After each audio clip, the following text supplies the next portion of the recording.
Hello मेरे नौवीं के स्टूडेंट, कैसे हो? आप सभी के लिए कक्षा नौवीं वालों के लिए वार्षिक परीक्षा का हिंदी का पेपर लेके आ चुके हैं।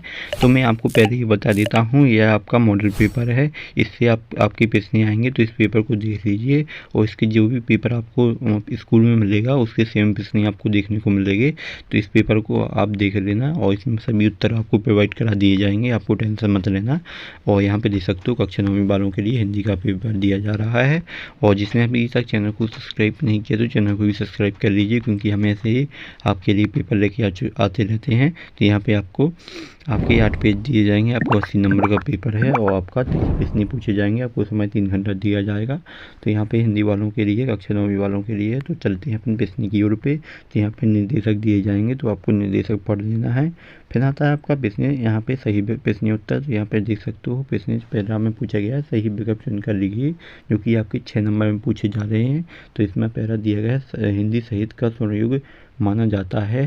तो इसके तो फिर आता है आपका प्रश्न दूसरा। इसकी अपन पहले प्रश्न देखते चलते हैं, फिर इसका आपको एंड में मैं आपको उत्तर प्रोवाइड करा दूंगा, बस आप वीडियो में बने रहिए। फिर आता है प्रश्न आपका दूसरा जिसमें लिखा है मेघ आय किसकी रचना है।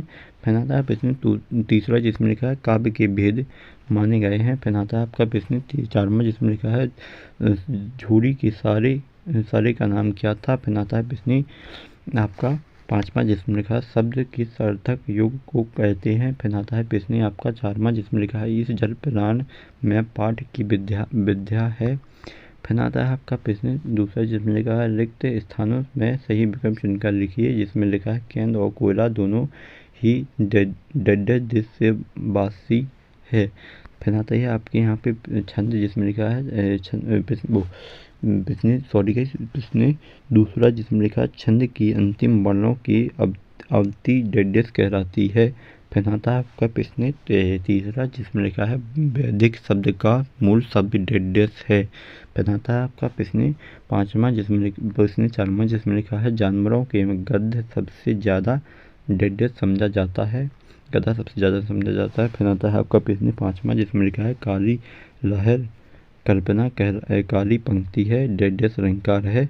फिर आता है आपका प्रश्न छठवां जिसमें लिखा है रीढ़ की हड्डी एकांकी में कुल डेडेस पत्त है। तो इस ये फिर आपकी मैंने आपको रिक्वेशन कंप्लीट कर दी है। फिर आते हैं आपकी सही जोड़ी। तो यहाँ पे सही जोड़ी देख लेते हैं।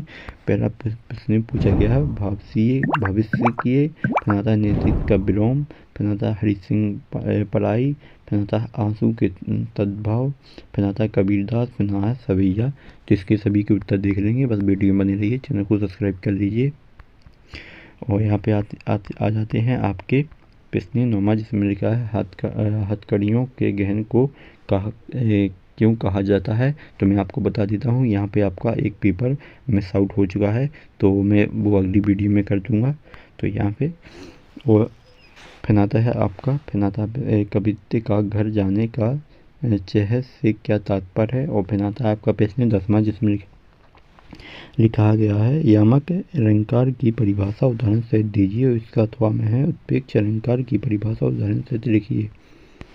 फिर आता है महाकाव्य और खंड काव्य में कोई दो अंतर लिखिए। फिर आता है इसका अथवा में जिसमें लिखा गया प्रबंध काव्य और मुक्तक काव्य में कोई दो अंतर लिखिए। फिर आता है प्रश्न आपका 12वां जिसमें पूछा गया है एकांकी की कोई दो विशेषताएं। और इसमें कहा आता है फिर निबंध लेखन की कोई दो विशेषताएं।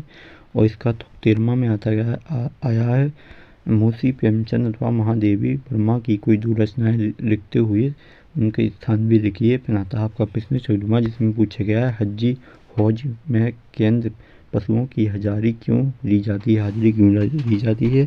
फिर आता है आपकी छोटी बच्ची बोले के प्रति प्रेम को क्यों उमड़ आई।